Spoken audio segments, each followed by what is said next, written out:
আজকে অফিসে না গেলে হতো না? দূর পাগলি, জরুরি মিটিং আছে, অফিসে না গেলে হয়? কিন্তু তাড়াতাড়ি চলে আসবা।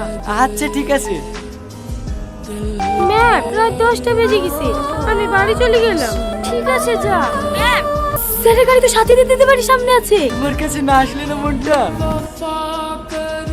বাহ, এইটা তোমার কাছ থেকে আশা করি।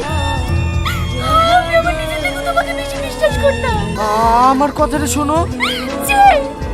তার কোনোদিন হবে না, যা আবার হয়ে গেছে সামান্য একটা ব্যাপার, এলে আর বাড়াবাড়ি করো না। এইটা তোমার কাছে সামান্য ব্যাপার? দেখি ছাড়ো। আমিও তোর মতো ছেলেদের সাথে ফুর্তি করে বেড়াবো, তোর সহ্য হবে তো?